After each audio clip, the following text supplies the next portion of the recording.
पंडित अतुल उपाध्याय जी। राधे राधे महाराज जी। महाराज जी, मैं चित्रकूट धाम से चरण सेवक हूँ, वहाँ कामाता नाथ भगवान का। महाराज जी, अमावस्या के दिन लाखों लोग चित्रकूट आते हैं।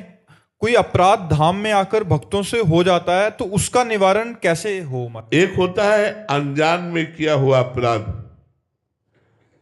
अनजान में अपराध, और एक होता है जानकर किया हुआ अपराध।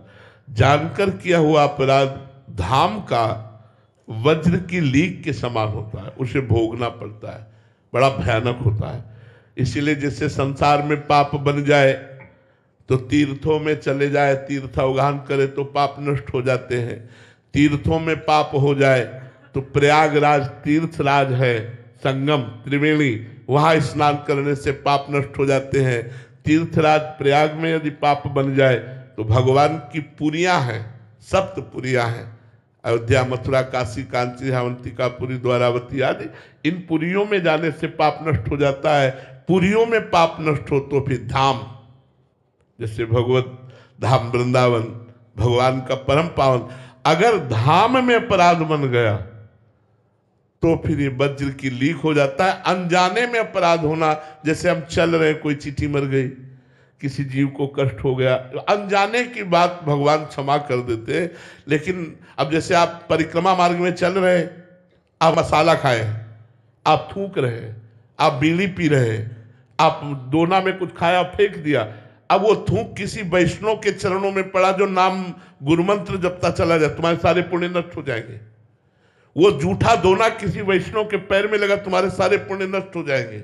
अच्छा, यहां आकर जो गलत आचरण किए जाते हैं वो दुर्गति कर देते हैं। जैसे उपजाऊ भूमि में जो भी पड़ेगा वो बहुत ज्यादा प्रभाव दिखाएगा, ऐसे ही ये उपजाऊ भूमि है। अगर यहाँ 1 रुपया दान करोगे तो लाखों रुपया दान के बराबर है। 1 माला जप करोगे तो लाखों माला के बराबर है, और 1 पाप करोगे तो लाखों पाप के बराबर है। इसलिए धाम वास करने के लिए बिल्कुल बच्चा बनकर भगवान की शरण में होकर के धाम वास करे, यहाँ पाप ना होने पावे, अपराध ना होने पावे।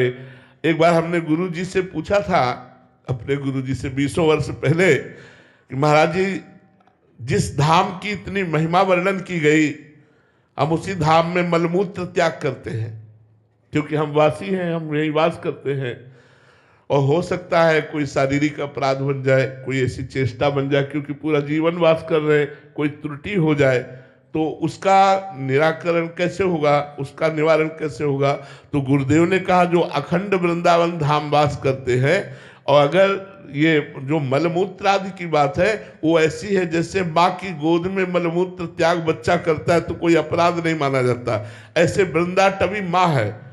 और दूसरी बात, अगर जान करके कोई अपराध बन जाता है तो वो यही शरीर त्यागेगा, इसलिए उसके सारे पाप भस्म हो जाते हैं और वो भगवत प्राप्त हो जाता है। लेकिन जो आगंतुक है, जैसे आप 2 दिन के लिए वृंदावन आए, आप होटल बुक किए और संसारिकता में खान पान और सब गंदी बातें, गंदे आचरण, तो ये बड़ा भारी पाप की गठरी लिए जा रहे हो। अब ये कहीं छूटेगी नहीं, ये तुम्हें दुख देगी, ये तुम्हारा कहीं ना कहीं अहित कर देगी। अगर आपको ऐसा लगा कि मेरे से पाप बन गया तो उसका उपाय धाम ही है।